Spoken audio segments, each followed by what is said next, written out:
All right, everyone, we're going to get started just in the interest of time because we do have a full agenda today. So we'll take a few minutes to do introductions and then we'll dive into our agenda for this afternoon. My name is Yvette Young. I am co-chair of the Advisory Council. My co-chair, Judge Baldini, is not able to join us today. She has a case that she's working on and apologize that she will not be in attendance today. We are not being recorded for CTN today, but we are being recorded and will be on YouTube, just so you guys are all aware of that. With that said, we can begin with introduction. I introduce myself. What I'll do is I'll go down the participant list and just call your name. And if you can just say who you are and what organization you're from, that would be great. So I know that Irene is on the phone number that's listed. So Irene, do you want to introduce yourself, please? Sure, thank you. My name is Irene Michael, and I'm a Victim Compensation Commissioner with the Office of Victim Services. Thank you, Irene. Beth?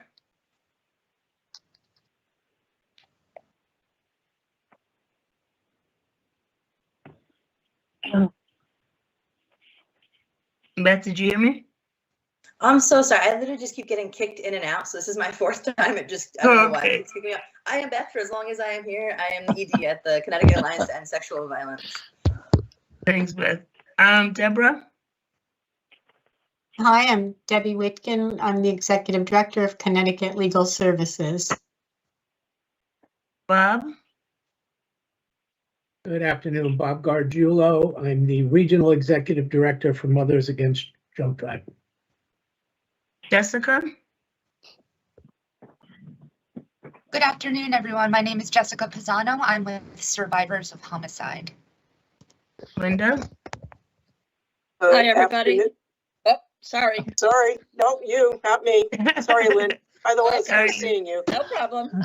Hi, everybody. I'm Linda Blosey. I'm the Director of Training and Prevention at the Connecticut Coalition Against Domestic Violence, and I am sitting here on behalf of Jerry Wild.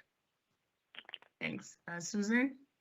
I am Susan O'Million. I am a homicide survivor, and I do the My Avenging Angel workshops helping women who've come through domestic violence, sexual assault, child abuse, take the journey from victim to survivor to thriver. Thanks. Excellent. Linda? Semino? There you go. Well, hello again. Linda Semino, the Director of the Office of Victim Services. James? Good afternoon, everyone. I'm Jim Morgan. I'm Program Manager at the Office of Victim Services. And Jean? Hi, Jean Weisbrod with the Office of Victim Services Administrative Support. All right, so the predicament we're in right now is that we do not have enough members to actually vote on the meeting minutes because we need 12 and we only have 8 currently. So what we're going to do is we'll wait until we have more members that join us. Once we have quorum, then we'll take a break, probably in between presentations, and then take a vote on the November 2022 meeting minutes. So we'll move on with the agenda. Next up we have is a presentation. Thank you, Klingberg Family Services, for presenting. Amy, we appreciate you stepping up to present this month. So we're going to turn over to the presentation, and maybe hopefully after that we'll be able to take the vote on the minutes. All right, Amy, you're up. Hi, everyone. My name is Amy Lupoli. I'm the Senior Director of Clinical Services at Klingberg Family Centers.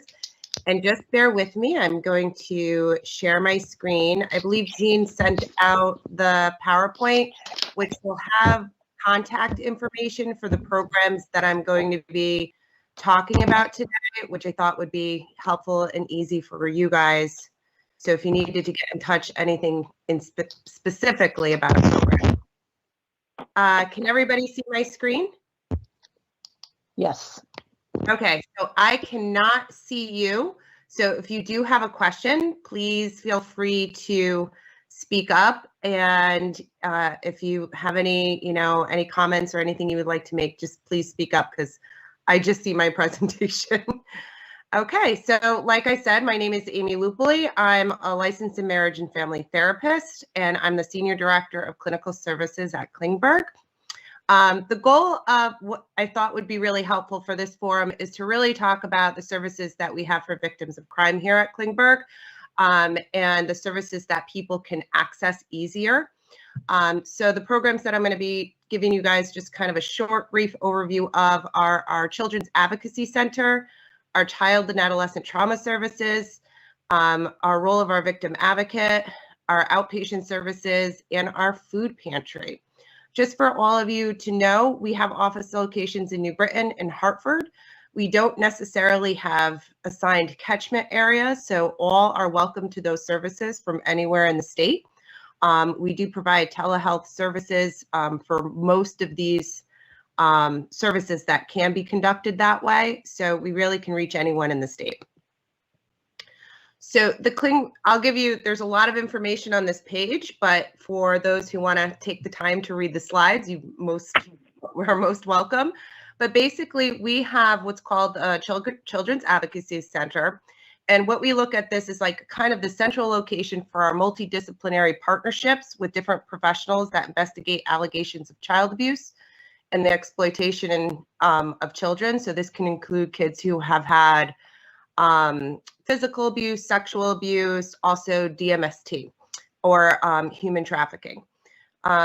It's designed, the reasons why the CACs were designed is because the investigation of these allegations were being conducted where children were being brought into police stations many years ago and basically being interviewed in an environment that didn't feel child friendly, wasn't clinically appropriate, and wasn't culturally sensitive to the children and the family. So these places are designed to be able to have professionals who are trained to investigate and interview children.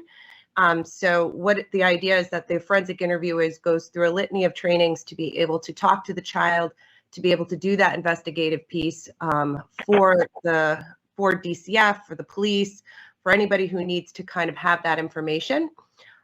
We take a multidisciplinary approach. You're going to hear me use that word quite a bit with that. We like that here at the CAC. Basically, we have these teams of people in different regions that include medical, mental health, forensic interviewing, police, and DCF, as well as advocacy. And all of them sit around and do a team approach when working with a child who may have, who has made allegations around child abuse. And why this works so well is that we're all staying connected about one case, and it makes it easier for the families to be able to navigate through this process instead of doing things where, you know, the police don't have the information or they're not understanding what the mental health piece is. We have all these professionals together to be able to give that information and be able to work together. So it's a pretty amazing service. So this gives a little bit more information about the different people that are included in this multidisciplinary approach. We serve anywhere children from 14 to 17, all the way really up until their 18th birthday as well, who are victims of physical or sexual abuse, as well as witness to domestic violence. We accept the referrals from the community as well, but typically how we get referrals is if there is a 136 made for a child, it gets processed through that region's MDT, and then they are referred to the CAC for forensic interviews. All the services are voluntary for the families, and it's funded through a grant called the Office of Victims of Services, which you guys are familiar. Amy, quick thing. Oh, are you advancing your slides? Because we're still just seeing the first slide. Oh, I am. So that's and not. It's not in slideshow mode either. So just. Huh. All right. Let's see.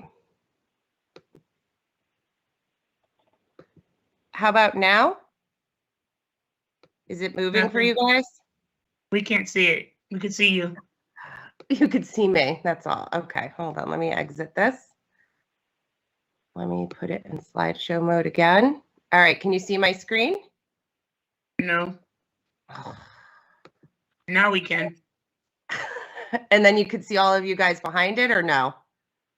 We're fine, you just need to put it in slideshow mode. Oh, now it's gone. I know, when I put it in slideshow mode, I think that's when it's not allowing it to share for some reason. That's weird. But when I do this, you can see it. Jean, do you know how to help? Can you jump in? No offense, but Jean's the pro, so. Oh, I'll take all of the advice that I could get. I usually work in Zoom, so this is kind of new territory for me.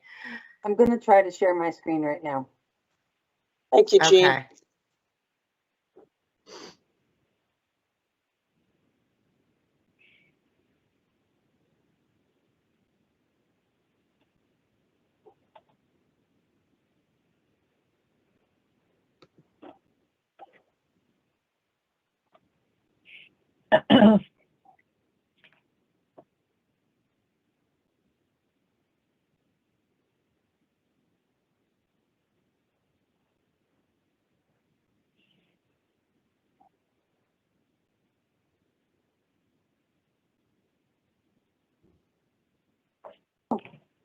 Can everybody see that? Yes, Yes. I can too. Yes. Okay. That's So clear. Amy, do you want me to advance to a certain particular screen? If you could just scroll, keep going, and then I could tell you when to stop, that would be great. Next, and then one more. Okay, so that is our Children's Advocacy Center. We also have a program for behavioral health services for child and adolescents. It's called Child and Adolescent Trauma Services through CATS. This is another VOCA-funded program where services can be received free of charge for victims. Children and adolescents anywhere between the ages of 4 to 17 who are victims of physical or sexual abuse, again, or witness to domestic violence. The families of such children and also community referrals are accepted. Next slide. How it works, again, it's a voluntary and free of charge to any victims and their families. It's funded through the Office of Victim Services. It's staffed by experienced mental health professionals who have specialized clinical training in trauma-informed models and practices. So unlike most behavioral health clinics where there's a litany of people that are trained in TFCBT and other things, this particular program only focuses on kids who have been victims of trauma. So the clinicians and the people that are trained in it, all the way down to our front desk staff, are trained in risking connections, different models that help us to provide trauma-informed care to any of the children that are there and the families that come in. The programs don't have high volume caseloads, so it allows for them to also work with a family with the way that they need to be worked with. So they're not limited to one visit a week. They can come in multiple times a week. There's groups offerings, there's groups for the families. There's a lot of psychoeducation that happens in this program in particular. And again, it's free of charge to all our victims. You can go to the next slide. So these are different models that we do use. We are trained in TFCBT. However, we use EMDR as well whenever it's possible. So a lot of the times with a TFCBT model, which is trauma-focused cognitive behavioral therapy, a child can really only go through that model one time. So for us, we know a lot of our victims that there's not always a time frame of when treatment should be over. And so the idea is that we can continue with an additional trauma-focused model such as EMDR, where it's clinically appropriate, and continue to treat the child for the length of time they need to in order to gain the support and reduce their symptoms. Some of the ways that we do that is through individual, group, and family therapy. We offer personal advocacy, justice support, crisis counseling, as well as additional follow-ups. We also use parent support services through our parent counselors. You can go to the next slide. So our parent counselors are a little bit different. So they work with a non-offending caregiver. And with that, they help with the assistance with victims' compensation process, the advocacy and emotional support, connection to resources for counseling for themselves, housing assistance, childcare, and transportation.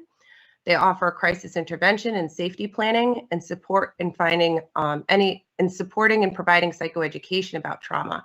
We have found that that's probably the most valuable part for parents that are living with a child who's experienced trauma. Symptoms can go from anywhere to destructive, to depressive, to suicidal. So teaching and helping parents kind of understand those behaviors and work with that are so important so that they can help the child to feel successful in the process of their treatment. We also have a VOCA case manager, and this person is additional support for the parents. So if a parent has also experienced any of those victims of crime, they can access support through that case manager to help with any type of resources such as housing, food insecurities, any court, things like that, to be able to support them through their own process as well as their child's. You can go to the next slide. Our outpatient clinic is more of general outpatient services. We also service children who have experienced trauma. You can go to the next slide. We have, again, locations in New Britain and Hartford. Next slide. And how the program works, so we also serve trauma, but there's also additional symptoms and behaviors that they also can address. We have clinicians in 11 of the elementary schools in New Britain, which is kind of our hub for our outpatient clinic. And there they're able to reach children by doing additional trauma groups in the schools to be able to address that as it's needed. What's unique too about the outpatient program is we can still offer, we help the family if there is a child that's a victim of crime, be able to fill out the victim's compensation. And that's something that we also additionally do because we don't want families to feel like they have to pay for services if there's other resources and reasons out there. And which also is a challenge with behavioral health services is sometimes that funding doesn't come in quick. We will not discharge clients because of that. We will continue to work with them and help them to address if they need to, but we won't ever end services because of that. Next slide. So again, some of the modalities that we use are individual, family, and group, as well as medication services.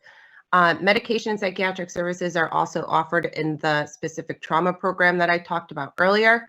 Again, we use a lot of evidence-based practices, including TFCBT, CFTSI, MATCH, and CBITS.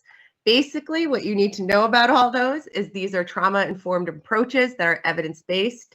Then they're used quite a bit in our clinic. Every single one of our clinicians is trained in at least one of these at minimum, because we do believe that most kids that are coming in have experienced some sort of trauma in their life. Next slide. One of our new kind of ventures that we did during the time of the pandemic is we realized that there was a lot of families that needed food assistance, that were managing a lot of food insecurities. So during that time, we applied to be a food pantry. What started off really small in the last 2 years has grown. It's led us to the decision to be a CT food share partner that allows us to purchase like steep discount and receive donations from different Connecticut food shares to be able to support families. And all the pantry is located in New Britain, but it's offered to anyone that receives services through Klingberg as well as the community. So we can make referrals internally as well as we can receive referrals externally for families. Next slide. So with the food share as well, the food pantry, again, this is an added service that we offer to all of our families that have come in for services. It's really made us really see the importance of those food insecurities and how when we're looking at the hierarchies of needs of how families are feeling, that it's really hard to receive help when you can't receive food or you don't have the money to get food. So what they're able to do is get a pickup every 2 weeks. It's basically like coming and going grocery shopping, letting our food pantry personnel, Douglas, know what they need, and he helps them to gather those bags and be able to get them to those. Sometimes we're able to deliver for families that have barriers of transportation or disabilities to be able to accommodate their needs as well. Next slide. Here on the slides that were provided are the specific people who are what I call my leaders of my champion leaders of all these programs that can, provide you with any specific information, or if you've had any additional questions about any of the services that I've talked about. My email is there, as well as the emails of all the people there that run these programs on a daily basis and work really hard. And that's it. Thank you, Amy.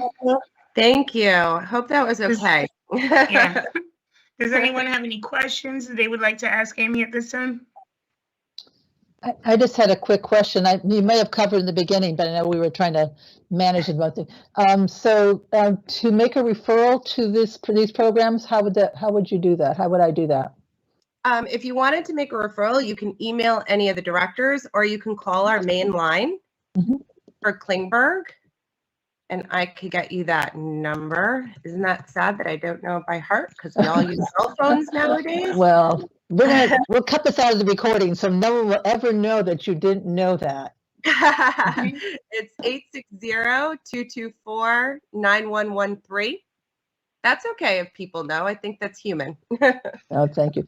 No, it's just great because I work a lot with children women who have children who've been witness of domestic violence. So you're covering, and Linda Bosey's, she's nodding. Yeah, that just covers a whole lot of ground for them. So thank you.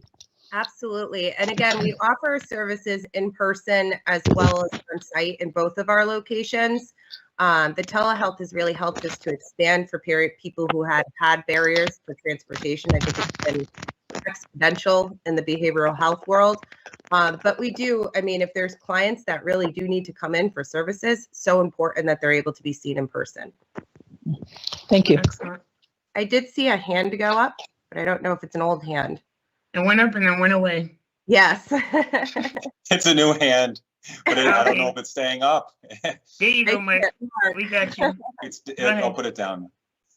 Thank you, Madam Chair. I want to thank you so much for your presentation. I was just wondering from your perspective,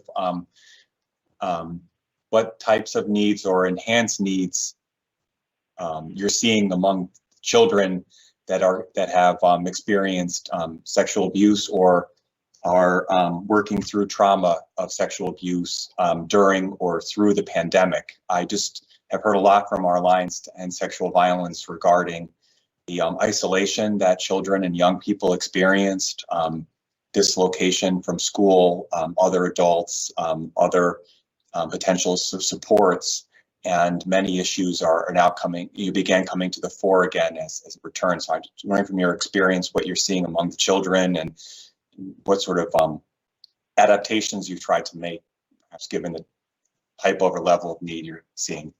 Yeah, absolutely. That's a great question, Mark. The behavioral health world for children has really, I would have to say the year of the pandemic was probably easier than the years that have followed. And we have had a huge crunch on the behavioral health system for children, especially access to higher levels of care. So kids who have been victims at that time, we never stopped serving. So our Child Advocacy Center never went remote. We continue to process and provide those interview and services for those children during that time, all in person as well. I think the biggest thing we've seen is a heightened rate of suicidality. I think with the isolation and those types of things, that's really have come up quite a bit. We've implemented higher screenings for our kids. So we strongly believe that asking the questions around suicidality helps to prevent. And with that, we provide a lot of psychoeducation because it does scare families when you're asking a 7-year-old if they feel like they want to hurt themselves. But the reality of things is if nobody asks, we never know. And especially kids who have experienced a lot of trauma, that tends to be a symptom of not feeling, and a lot of the answers we get are, you don't feel like they want to be there. They don't want to be alive. I don't want to be around, this feeling of wanting to disappear. And so we've implemented a screening process that allows us to access different crisis services that we might need, such as 211, things like that. I think the biggest barrier, which most families and most of our programs can talk to you about, is accessing hospitals when our kids are at a state that they need a place of safety and there's no beds or there's no forum for them to go to because they're full. That's been a significant crisis in the state. Currently, right now, I think the biggest thing too is that we've had a huge reduction in clinical staffing for our nonprofit organizations. So a lot of the times wait lists that you hear or barriers to services is due to the small number of clinicians that we have here at our clinics to be able to do that. And so a lot of the times when we hear that there's, oh, I can't get in, there's a wait list 3 weeks, a lot of it has to do where you're supposed to be staffed at 10, you might be staffed at 5 clinicians that are seeing huge volumes of caseloads. We work really hard at Klingberg. We believe and continue to give the quality of service, even if we have the reduction of staffing. So we find ways to do it. I mean, I have to give a shout out to all those behavioral health workers that we have because they work really hard. and we have to give them that additional support as they're doing that. But we don't minimize the time that we spend with children. I think that's huge. That was a big thing that a lot of clinics had to take back and say, okay, so if we need to see more kids, we'll see them for 30 minutes instead of the 45 minutes or the hour. We never did that. We never wavered from what we felt was what the children and the families have needed. But there is definitely an influx of cases and calls that we have gotten since the pandemic around trauma, specifically around sexual abuse, as well as around children who have had problem sexual behavior as a result of that sexual abuse, reactive sexuality, all those types of things have happened. There's also been an increase of witness to community violence that we've been seeing as of late, as you can probably imagine with the news. Those have been quite an increase in referrals that we've seen into our programs as well. Thank you very much.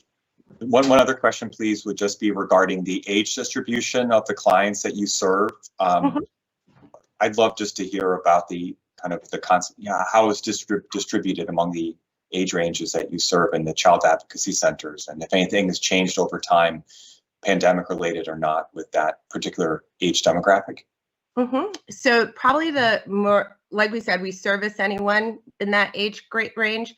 I would say for the child advocacy center, we've seen more between the ages of, I would say around 9 to 15. That seems to be a larger targeted demographic. We've also seen an increase, I should have mentioned before, with domestic kids who we suspect might have experienced DMST. And that is really between those ages of 12 and 14. We've seen a larger increase of that as well. Very helpful. Thank you so much for your thoughtful and detailed help with my questions. I appreciate it, Amy. Great presentation. Thank you. If you have any other questions, feel free to email me. Thank you very Linda, much. I see your hands. Thank you, Mike. Linda? Yeah, thanks. Of course, I have to figure out how to put the hand down. Amy, this might be a little too far-fetched, but I was watching the news the other day and only caught a tidbit of a young high school kid, a girl in another state who died by suicide 2 days after being bullied. I mean, I don't have children, I don't have grandchildren, so I don't know how kids get their information, but you've talked about kids because of isolation, kind of having more potential suicidal thoughts. Do those types of things that are talked about in the national media, do you see them being, again, I don't want to sound like I don't know, do they take it in? Does it create worries? Are there some of the folks you're seeing with, is there an identification to that? I just, I guess very plainly, I just don't know how, if that does kind of trigger some of the folks, the kids you're seeing. Yeah, I mean, I definitely think it's hard, right? Because media, when one event happens, all of a sudden you hear about 12 of those events happening, right? So I think it's a same phenomenon with something like that. Bullying in that particular subject, it's happening a lot. It's happening all the time. And I think with suicide, I haven't seen any research that correlates those things at this point in time. But what I think it does is it creates a buzz for people to be more concerned, and what people start asking more questions. And so there may be some relationship between that, right? We might see that it might appear that there is an increase in suicidality because of something that was published on the news, but it also might just be that people are asking the questions more at that point, or that I wouldn't say suicidality versus suicide ideations that kids might be experiencing. It might increase that because they might want to tell somebody because maybe they have been experiencing it and now they see the result of that. So I wouldn't say necessarily, at least in my opinion, that it creates an atmosphere for kids to feel like that's what they're going to do now. They're going to follow suit, versus the idea that it just created more of a forum, that it's opened up, that people can talk about it, and it might be more recognized. I just wanted to add that there was a recent article in the Washington Post about the CDC study around adolescent teen girls and the increasing prevalence of forced sexual assault, I guess would be forced to have sex, and then also about the connection to feeling sad and hopeless. And it's you're right, there's not a lot of research, but they're sort of starting to track some of it. And it has jumped like 60% in the last decade. So it's not I don't know if it's a phenomena yet, but it was really very disturbing to read it. And these girls don't feel there's anybody, including online bullying, that can really help them. Yes, they do feel incredibly helpless. And I should have added, Susan, the Child Advocacy Center, they also investigate sexual assaults for children as well. So I have to say, I sit in a forum where we review all the forensic interviews that are happening on a weekly basis. And we at least have 4 or 5 that include peer sexual assault within schools. And I wouldn't say that it's all male on female. I would say at some points there's some that it's female on female. There's been different ways that it goes back and forth, but that's definitely something that has occurred more often. And I believe that we will find more research that's kind of keeping those things connected too, about how they're feeling, because really there's a lot of that pressure to, as teens, that mind that is developing at that point to feel accepted or to feel like you're doing what everybody needs to do is a lot of pressure, and girls tend to engage in that behavior as a way to kind of supplement that feelings they might have.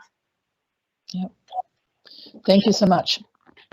So I saw that Beth put a link in the chat for the CDC article. So if anyone's interested in that, it's in the chat.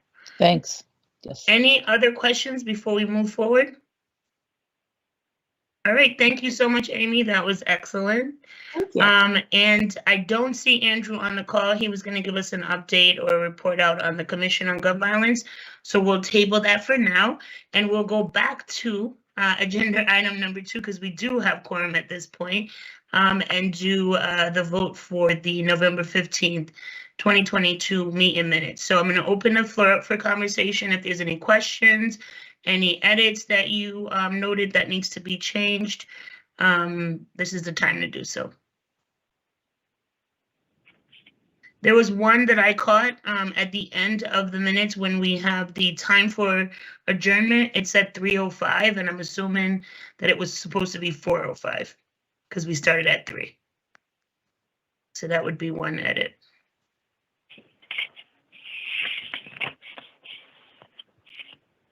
Anything else anyone noted? Okay. So at this point, can I have a motion to accept the meeting minutes with that particular amendment or adjustment? This is Beth, so moved. Thanks, Beth. Second. This is Susan. I'll second. Excellent. Any, all in favor? Aye. Anyone opposed? Anyone abstaining? This is Debbie Whitkin. I have to abstain. Excellent. So the motion carries, and November minutes have been approved. Thank you guys so much. So Andrew's not here, so we won't have that presentation. So we're on to victimization survey update. Linda, I'm assuming you're doing that piece for us. Yes, I am. Okay, sorry. When in the minutes it talked about future updates for phases 2 and 3. If it's okay, I would like to just focus on phase 2. Of the victimization survey, which was the in-depth interviews. So as a reminder, we had over 1,200 individuals participated in the survey. Of those, 43 individuals agreed to participate in what was called an in-depth interview. There was a set of questions that were approved by OVS and our stakeholder group. There was, I just lost my train of thought, sorry. So the 2 most identified crimes from these 43 individuals was domestic violence, which were 8 individuals or 19%, and 8 individuals also talked about being a victim of identity theft, fraud, or extortion. So the other crimes went down. Again, 43 is not a large pool, but so statistically it might not be really relevant, but the information in the narratives that we received was quite amazing. Of the 43, of the participants, 26 were victims of violent crime and 14 were victims of nonviolent crime. I thought it was interesting that when you look at the county breakdown, the victims from New Haven, we had 12. So that was the most vocal county. Fairfield was next, and the least was Tallinn with 2. One of the pieces that we, I guess let me back up for a second. All of us who do this work know that there's a difference between the experience that the victim tells us and statistics. People want to draw that bright line that it's not a real thing until you have the statistics about it. But what we've known from our experiences, it has been so reflective in these individual in-depth interviews. So, for instance, on slide 9, which is the initial crime experience, 82% of victims of nonviolent crime knew exactly where to go for help, versus 54 victims of violent crime knew at this time of the crime where to go for help. And 76% of nonviolent crime victims reported that they had that they involved police, and they had a relatively good interaction with police. 63% of violent crime victims sought police. But again, to our experience, victims of nonviolent crime, and again, if you think of what's in that car theft, burglary, the necessity of having law enforcement involved for insurance if they have something is more timely in the narratives for these individuals. They talked about it taking them time to call police. They weren't really ready to make the crime happened and they called the police.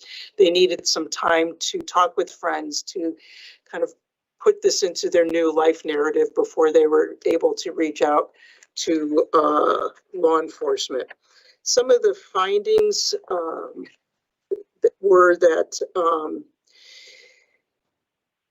and again, kind of taking up from what I just said, violent crime victims were more likely to reach out for help or services. Many of the individuals who were victims of either car theft, burglary, they were pretty clear they didn't think they needed services because there really wasn't. They needed their insurance.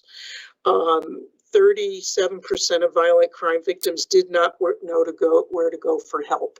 And again, some of this is, and we'll talk in a minute if I have time at the end, just to talk a little bit about what OVS has been doing.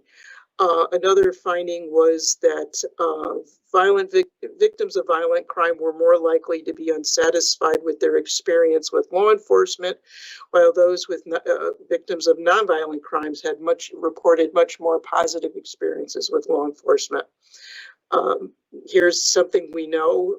The most common types of services needed or requested were mental health, advocacy, financial assistance, and support from law enforcement. This is a thread that came through a couple of times, was that many participants stressed how important it is that service providers believe their story and listen to them and provide them with emotional support. There was one victim of domestic violence and one individual with self-reported multiple issues. And the one piece that person said, it doesn't matter if I come with mental health issues, that doesn't mean I wasn't a victim of crime. So believe first, and then And I just thought that was very powerful. One of the pieces that we heard loud and clear, and it's something that our system is not good at doing, is follow-up outreach. Many talked about, okay, so the police officer's there, they want to hear from the police officer a week later, 2 weeks later. How are you doing? They thought that check-in from law enforcement would really help them feel safer in their environment. They also, victims of nonviolent crime also suggested that if they were made an outreach and couldn't follow through with it, they'd certainly hope that service providers would call them at intervals to see how they were doing and to continue to offer services, because they felt they didn't know when they were ready. And if someone didn't keep asking, they would then potentially need it, but not feel comfortable reaching out. Both victims, and again, this is another thing we know, many victims of violent crime are hesitant to reach out for services due to stigma, guilt, shame, embarrassment, or fear of others not believing their experience. So it's again, when we provide services from a trauma-informed lens, some of these are naturally addressed.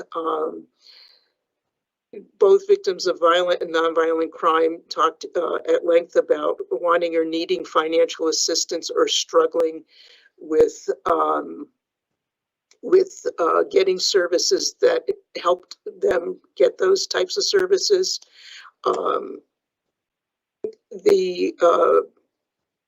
Victims are, almost to the person, very passionate about the need for victim services to be more accessible and advertised. One person went on at length to speak about how everyone is different. Some crime victims might not have access to the internet or TV. Sending letters or providing paper pamphlets and info is one approach. Other victims use social media. Often others like the radio and so forth. So utilizing a multi-mode approach, they felt would help cover the bases more thoroughly.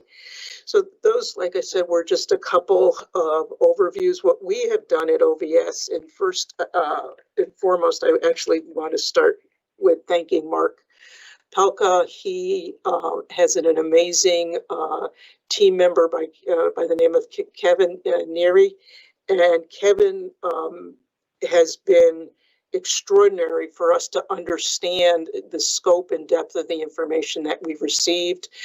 I know we had talked about having a stakeholder group a couple of months ago, but we weren't ready yet, even though we've had this data for months. Kevin has come through time and time again and helped us understand what we have, and more importantly, what we didn't have. And because of that, we've gone back to the vendor, MDR, and have gotten subsequent data sets. So we are now in the process, we can actually now have the data to show which is the first crime that the 1,233 people identified. And now we have the subsequent crimes. So we know that like 42% of individuals who I think it's 42% who identified family violence as the first crime that they identified, also had stalking in there, also had strangulation. So now we're finally we're able to get really the picture of their experiences. And Kevin, Mary Kazicki, and I are meeting, and Kevin is putting together, I would say we're helping him, but he's putting together 5 fact sheets about our 5 most identified crimes, which I'm really hoping at the next meeting, which is in April, that if it's okay, we can have a few minutes on the agenda, because I think now that we're at that piece, now that we can start sending these out to our stakeholders, and we now have the look of what the story that people were trying to tell us. So we're very, very excited about that. So that'll be coming out. And what we've been doing for OVS, we have put together a victimization strategic planning committee. And this, of the many things which we can put on a further agenda because of the time, but one of the pieces I want to let you know is that the third piece of the survey was talking to service provider stakeholder groups. We had 5 of those. And one of the main takeaways from that was that there was a wish of better collaboration, better times to talk, to have, regional approaches of what everyone's doing. So Brenda Keene, one of my amazing team members, has developed a survey with Jim Morgan and Mary, and I understand that the feedback has been fabulous. Actually, every person who receives VOCA funding has received that survey, and additionally, a couple in the agency. So we're at this point, I think we sent out 45, all but 14 agencies have come back to us and said that they, and I don't know what they're saying yet because we haven't, but we'll bring that response. So we are moving this it feels a little glacier for me right now, but we are putting many things together to really work with the information we got. And as soon as we have these fact sheets, we will pull together another stakeholder group. Excellent. Thanks, Linda, and thank you for the next steps piece, because that was one of the questions that I was gearing up to ask. What are the next steps? What are we doing? How are we taking this information and moving it forward to make sure that the victims' needs are being met? So I appreciate you sharing that in your wrap up. Any questions for Linda? Nope. Oh, Mark. Oh, sorry, just a quick question. Linda, thank you so much for your continued work on this. It really seems that when the project plan was envisioned, if I could reverse the hands of time, I would have better understood the capacity needed for data analysis to follow the submission of the survey. And I just really admire how you and Mary have sort of persevered through these stages, because it sounds like you're surfacing the information needed to inform our understanding of what the people participating in the survey are communicating.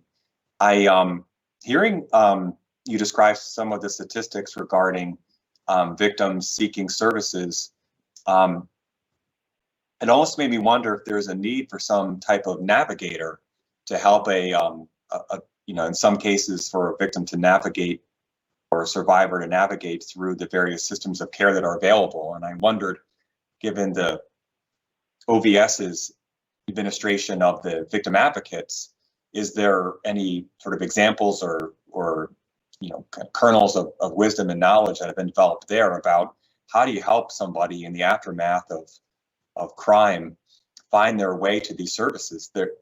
In some cases they're not there, or they're inadequate.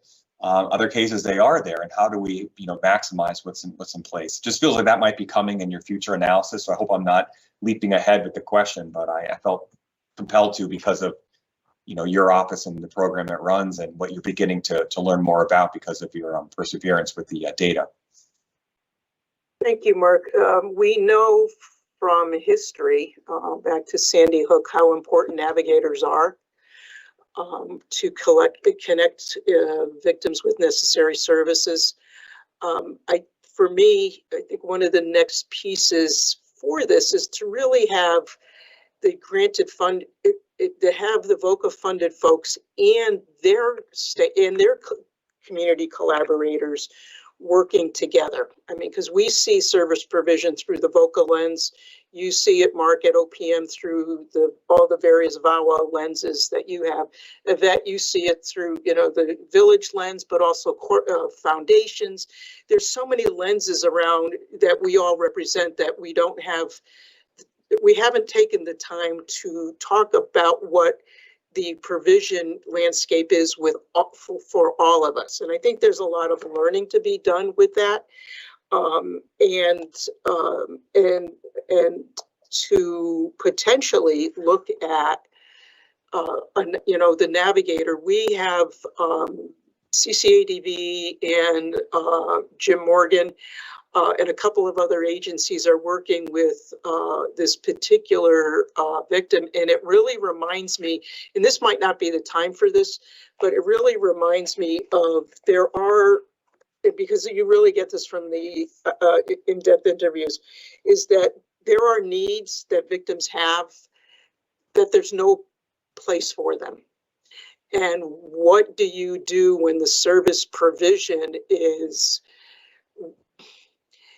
what it is, but here's someone whose needs far outstretch that? And what do you do with someone like that? And I can see, you know, in those, with these types of individuals who we've all provided service to, it's not a 2-1-1. I mean, because that's a real, these are my words, that's a real dump.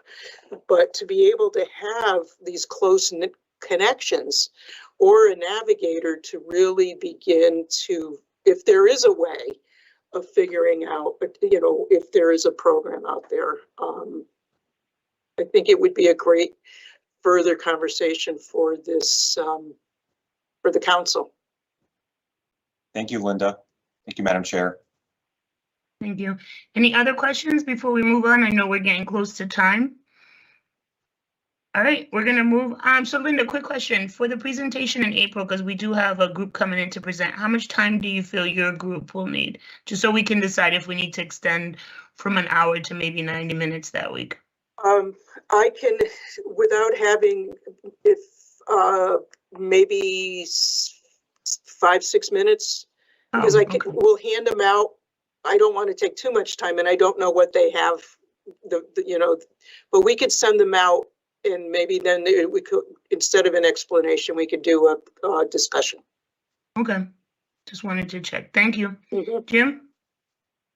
I'll give a quick update on the status of the VOCA Crime Victims Fund. The federal fiscal year started October 1st. So for the first quarter of the year, deposits into the fund totaled $465 million.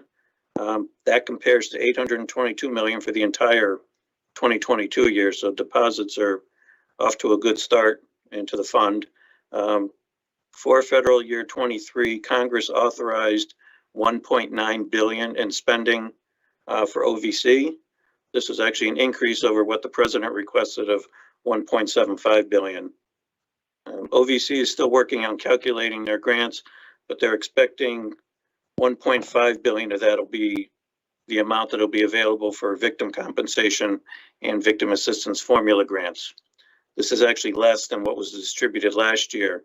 So they are anticipating that the 23 awards will be less than what the 22 victim assistance awards are. The governor's proposed budget was released last week.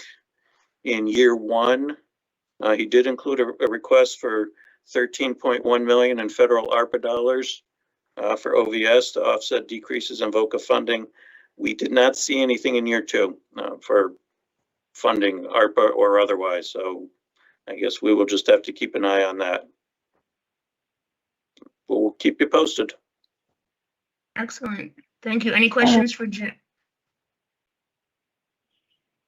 Did I hear someone? Okay.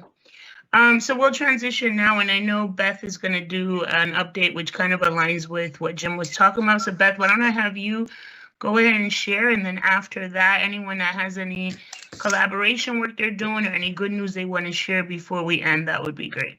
Perfect, thank you. And I hope I stay on. I have come in and out of this meeting about every 5 minutes, so I might disappear from your site in a moment.